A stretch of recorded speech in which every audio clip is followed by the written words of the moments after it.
Now, the Duval Rundown, driven by Jacksonville Chrysler Jeep Dodge Ram Westside, home of the lifetime warranty. Good morning. Welcome to another edition of Duval Rundown. I'm Hayes Carline. Please be joined today with Rick Ballou, who's kind enough to switch days with Ryan O'Halloran, and Ryan will join us on Friday. So Rick's sliding in for our Wednesday edition. Rick, good morning. Good to see you. Kind of like Travis Hunter. I mean, I'm scheduled to do this, but I can do that, go back and forth. So good to be with you. A lot to chat about. I think it's a good time for the bye. Would have been nice to play better, but who knows? In the scheme of things, maybe the way things turned out, 3 days ago will get them back to square one. They got a lot to get better at, and it's going to be interesting second half of the season.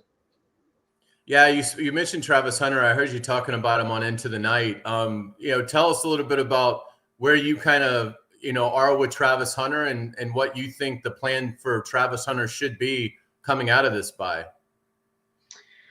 There's a couple different schools of thought. I've heard play him, virtually every play, offense or defense, and I don't agree with that right now. I think at this point, Jacksonville is going to have to outscore opponents, and obviously that's the way that the game is supposed to go. But what I mean by that is I think it's going to turn into you're going to have to win games 30-27. You're going to have to win games 27-24. So we haven't had the consistency. We haven't seen the consistency of Brian Thomas Jr., and I know you and I talked about that last week. It was another really poor performance for him in London. So where I'm at now with Travis Hunter is he is far and away priority number one. They can't wait 28 minutes to get him the football the way they did, last Sunday. If you look at the box score, it's like, great, listen, they really featured Travis Hunter, but so much of that came in garbage time when the game was completely out of hand. So where I'm at is first drive, second drive, third drive, first quarter, second quarter, he becomes my premier target. Now, he's still got a lot to learn to be a wide receiver, but his skills are absolutely filthy. So I'm going to sacrifice a little bit about what Hunter gives you defensively to turn around now and make him the number one priority. The first number that you should look at every week for Jaguar fans are targets. And I expect Travis Hunter to get the most targets each and every game for the remainder of the year. And I think it leads to our topic today, which is, what's the biggest problem that Liam Cohen faces? Because there is a multitude of them. The record's great, 4-3. Anybody would have taken that, but obviously, as anybody would acknowledge, they have not played particularly well the last 2 weeks. They were just dreadful in London. So they've got a lot of things that we're going to address. But for me, the number one thing is what has happened to Brian Thomas Jr. I mean, this goes beyond sophomore slump. He is terrible. I mean, he's one of the least efficient receivers in the NFL. The drops have just been a constant problem. The timid play has just been a constant problem. He doesn't win 50-50 balls at all. There's not a lot of play strength in his game. And it's for a guy that they were sort of counting on. I mean, when they took Travis Hunter, they were thinking, well, we have a number one receiver. So if we can add Travis Hunter and have almost a 1A and 1B, then, we'll really have something. Brian Thomas Jr. hasn't played like a number three receiver. I mean, it's been incredible. Obviously, it's hard to pinpoint exactly what the issue is. He doesn't have chemistry with Trevor Lawrence. That's number one. It seems like there just isn't much of a trust that Lawrence is going to give him a ball that he likes. He to me, and he looks like his play, he looks frail compared to last year. Like, it looks like he's just not playing with any kind of physicality at all. And, and you just can't count on him. I mean, they'd been better off if he'd been inactive for 7 weeks, in my opinion. I mean, he has killed them. And I don't know that there's a whole lot else that they can do. I don't know what you can do. I mean, it's sort of on Brian to snap out of it and for it to matter to him and play with some pride. Because right now he's letting everybody down with how he's playing. I mean, there's just no other way to say it. Yeah, and I thought Jacksonville, I guess it was 3 weeks ago, maybe 4 weeks ago, did a really nice job to try to identify this. And if you remember, I want to say he had 5 receptions, 7 targets, but they were all out routes. It was like, okay, let's they did run a reverse on that game, which that theory that I have talked about could have blown up on that particular play, but it felt like, all right, baby steps here. Let's have him run a bunch of outs. And then you knew it was right before the Kansas City game. You knew that Spagnuolo would absolutely be able to recognize that. So you had to change things up, and they did, and they won that game against Kansas City. He looks on. Here's the thing: you can be good and you can be bad, but he looks unhappy, and that's something that I have not seen a lot of. I've seen it at times in sports, but I don't want to say he looks disinterested. That would be unfair, but he just looks miserable out there, and it's tough to explain why that is. And there's a lot of different ways we can go. That preseason ball that Trevor threw him against Pittsburgh. There's something going on personally in his life that we're not aware of, but he's so different from a year ago. He's got the skill. He's got the ability. He's got the toughness. He showed all that at LSU. He showed it as a rookie, but it has totally left his game this year. And, I don't know how you address this type of situation. I don't know how you coach it. I don't know how you try to fix it behind the scenes in the locker room, in the Miller Electric Center. This is a really tough challenge.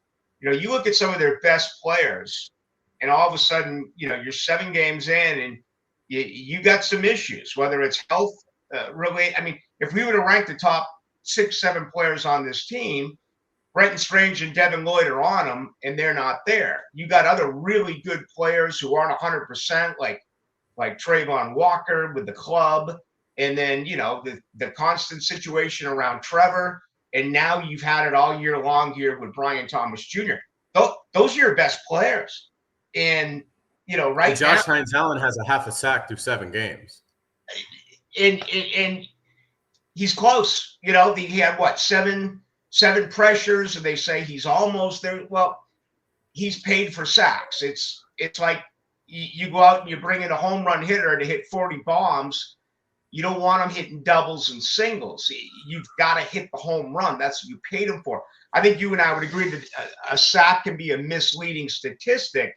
There's no question about that. But, it's baffling to me that K'Lavon Chaisson has 4.5 sacks in New England, and Josh Hines Allen has a half sack here. The offensive line has become a real problem as well over these last 2 weeks. They were doing a great job. This run game was top 4 in the NFL. They were second a couple weeks ago in sacks allowed percentage-wise. After 2 dismal performances, those numbers have plummeted. They're now just kind of middle of the road as a running team, and now they're subpar as a sacks allowed team, giving up 14 combined the last 2 weeks. Do you look at lineup changes? If you're Liam Cohen and staff, you do have 7 capable guys for 5 spots. Do you try to adjust things there, or do you hope that just with the bye week, they have a chance to take a deep breath, reset, do some self-scouting, and come back, and that starting 5 can kind of gather some momentum going into Las Vegas? That's what I assume is going to happen. It's very easy for me to sit here and say, make a change, make a change. They're going to play who they identify as the top 5 offensive linemen. To me, this is the complete opposite of what we just spoke on with Brian Thomas Jr. and others. I'm not entirely surprised by this because it has been the Achilles heel in Duval for more than half a decade, maybe even longer. And it's just not going to get fixed overnight. To me, the 2 biggest problems are left tackle and right guard. Those are also your 2 most expensive members of your offensive line. Little was not theirs. That was the former regime. All right. Do you replace him? I've heard the Wyatt Milam talk. Well, he's yet to get on the field. I mean, do you plug in a left tackle who played that at West Virginia but has been projected around here to really be a guard? Do you go to Ed Oga? All along, I've always wondered, would Anton Harrison actually be a better left tackle than a right tackle? Well, then all of a sudden you're just, moving deck chairs. If you take Anton to the left and then you sit down Little and then, you plug in someone at the right and maybe that's Ed Oga. The Macari thing is a surprise to me because, this was their present. They brought in Hainsey and they brought in Ed Oga and they brought in Johnson and traded them. They drafted 2 guys, but this is the guy they really spent a lot of money on. And I remember going through it and looking at all 5 positions, and I was like, man, right guard is the least snaps that he has played in his career. He played more at left tackle, left guard, center, and right tackle. Yet I trust the organization. They believe that this is the move. It hasn't worked out for Patrick Macari. I mean, he's been really bad in pass protect. He's been bad in run blocking, and he's had a lot of penalties. So is that the move? Do you put Ed Oga in there for a week? Monheim did a decent job 2 weeks ago as a center. This guy has a lot of starts at USC at both guard and tackle. Do you plug him in? So, I think this is an ongoing conversation, and I personally would like to see them make a change, but I don't think they will because they still have an opportunity here with a 4-3 record to win this division, to make the playoffs. And I'm sure when they have their meetings, they're going to say, regardless of how bad it's been, they think right now these 5 are still the best that they have. Yeah, the Macari thing is interesting because of what you mentioned. Right guard is where he's played the least in this league.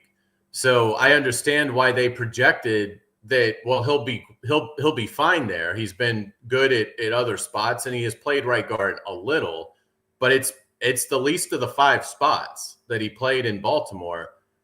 Maybe he's just not suited for right guard. And to your point, his contract is so big, he's going to be in the lineup. But if you've determined that he's just not good at right guard, but he is good at left guard or something like that, that's where I would guess, might be his best spot. I mean, you got to do something. You can't just keep giving up 7 sacks a game and not having a run game.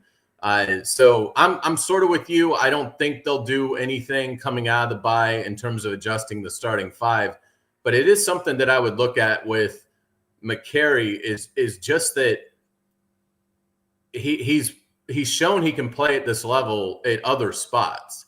And he really hasn't shown much at right guard. So maybe that was a miss in terms of a projection, but it doesn't mean that he can't help you somewhere else. I like the idea of moving Harrison to left tackle and benching Walker Little. I don't anticipate that they'll do that, but I think that would make some sense. And, look, Chuma Edoga looked good in camp. You invested a 3rd-round pick in Wyatt Milam. I mean, there shouldn't be a long leash for these linemen. Hainsey, I think, does give them some strong leadership. He has played with an edge. I think he's brought some leadership to that group, which was sorely needed. So as good as Monheim has looked, I would be committed to Hainsey at center. But the other 4 spots, I absolutely would be open to a conversation on what's our best lineup look like. They did a good job of bringing some depth in, but if you're going to tolerate a poor starting 5, then that depth doesn't do you a whole lot of good.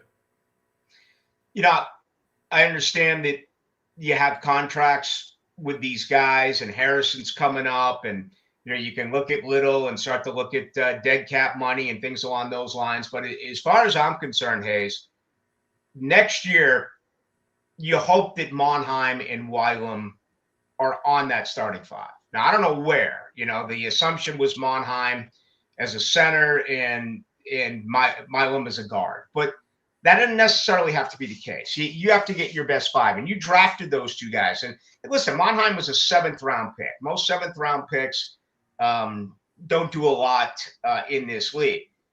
They think he can do something, and I would expect them to draft this position highly again next year. So, yeah, this 5 offensive linemen, I mean, this is going to be a revolving door, and they may have to eat some money. And for those who are like, well, they're not going to do that, just, look at what they did when they showed up. They swallowed $40 million on Ingram, Kirk, and Sheriff. All right, they paid them $40 million to walk away, and they have an obscene dead cap figure right now. They're going to have a big one on Tyson Campbell next year, which I believe is like $19 million. But they're going to have to make some moves to get better. This is, to me, really their biggest problem, and it has always been their biggest problem. There are a few on this team, and to be, honestly, you look at every team in the NFL, it's not like there's a dominant team. Every team has flaws.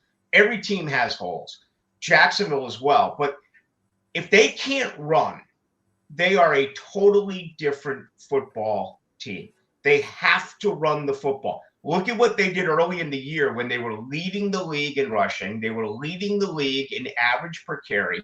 They were winning football games. The last 2 weeks, all right, they're blown out by LA, but they really should have beaten Seattle. If they could have run the football, they would have been able to beat Seattle. Now, I understand that Seattle was a very good run defense. No question about that. But to me, that is the biggest thing that needs to turn around for the second half of the season. If this team's going to continuously win games and be involved here in a playoff race, man, they got to find a way to run the ball. And, as bad as the offensive line has been, they're better run blockers than they are pass protectors. Yeah, absolutely. Jacob Simon's always helping us out on Duval Rundown. Jacob, we appreciate your help. Let's say hello to our sponsor. I'm Rick Ballou, Jacksonville Chrysler Jeep Dodge Ram Westside, proud partner of the Jaguars. Drive with confidence. Every new vehicle comes with our exclusive lifetime warranty. 7030 Commonwealth Avenue or online at jackswest.com. Rick, we'll start to wrap up with this. Trevor Lawrence obviously has played at a disappointing level. How much of the benefit of the doubt are you giving him? And how do you kind of weigh the performance of Trevor Lawrence through the first 7 games of the season? There's been some good. There's been quite a bit of bad. The positive is the last 2 weeks he hasn't turned the football over. That's a good sign. The other side of that would be, well, I wouldn't mind seeing him take some more chances. And I know a lot of people are like, whoa, Trevor's taken plenty of chances in his career. And I get it, but that's still part of his game. He's a gunslinger, and, I would like to see him throw the football more downfield. He deserves some blame. We just went through the offensive line. That is a huge part of this. We just talked about how they can't run the football. That is a huge part of this. But with Trevor, what gets me is missing the easy throws.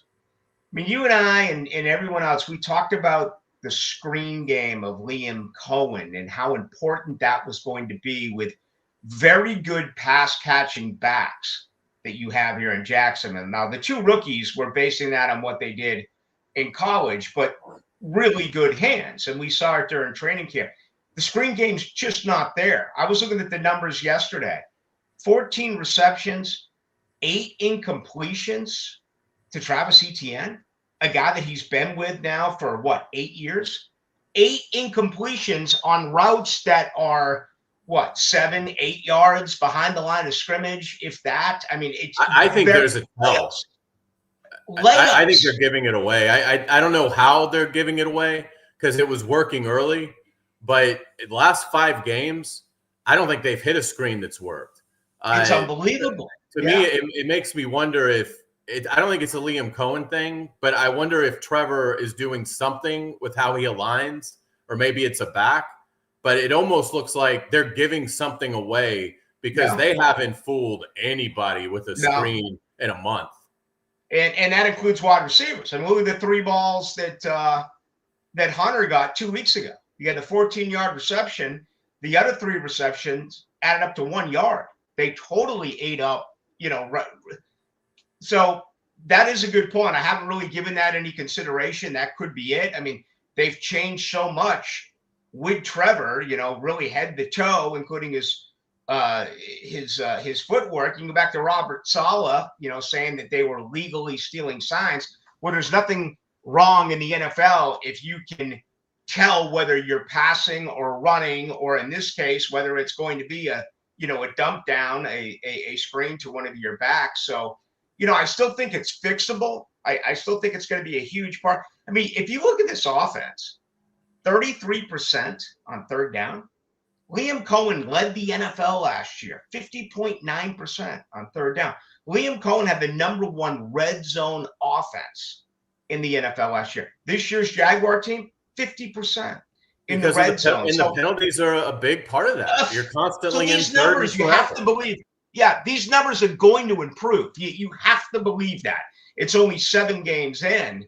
But I'll tell you what, in Las Vegas in 11 days is a pretty good time to start to change these things around. I mean, what were they, 3 of 15 on third down? You can't win in this league going 3 of 15. In the week prior, even though it was a one-possession game, I want to say they were, 4 of 13 or something like that. So they've really struggled on third down. They're not able to be successful with this screen game, which I really thought was going to be a huge part of the offense. To me, that's it. And,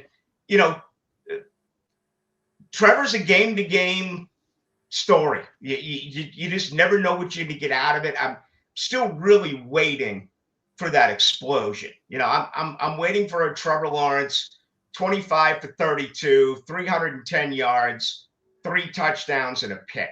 I'm waiting for one of those games. I know Jaguar fans are. We just haven't seen it yet. I'll get you out on this, Rick, and appreciate your time as always. What would you – obviously Liam Cohen, emphasized his support for Cam Little. Is he making the right call there, or would you like to see some competition added for Cam Little? No, I'm going to stay with him. He's in a slump. We watched him all camp. I don't think this is an Aguayo situation or Aguayo. I mean, he never missed a kick at Florida State. You think I know how to pronounce his name. But no, I'm not bringing in any competition right now. I still think he is a big-time weapon. He's just pressing right now. And I'm really very surprised that he's missed more kicks now than he did all of a year ago. If this continues to happen, absolutely. But for right now, there's so many other concerns with this football team. I'm going to leave him alone. He's a good young kid. He's working as hard as he can to try to fix this. And he hasn't walked away from it. He's talked about how he's dealing with some adversity.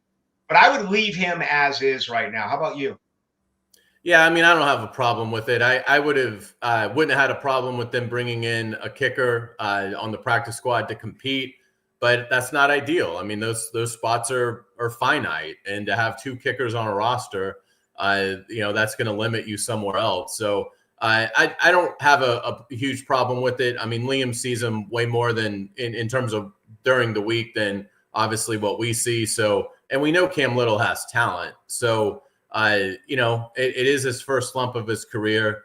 You knew he wasn't going to make everything. So I understand the head coach wanting to give the kid a vote of confidence and say, look, don't worry about it. You're going to be here just in case that's part of why he is struggling, because he's worried about potentially being on the chopping block. So, but it'll be interesting to see. He's got to start. He's got to get hot.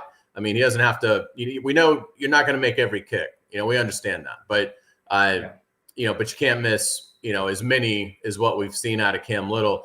Rick, look forward to talking with you a week from Friday as we start to break down a very important Raiders game. But appreciate your time today. Again, you can hear Into the Night with Rick Ballou from 6 to 8 o'clock, and I encourage you to do so. Rick, thank you so much. Hey, it's always a pleasure. See you soon. All right, that's going to do it for us. Thanks for watching Duval Rundown. We will be back on Friday with Times Union sports columnist Ryan O'Halloran. Until then, go Jags.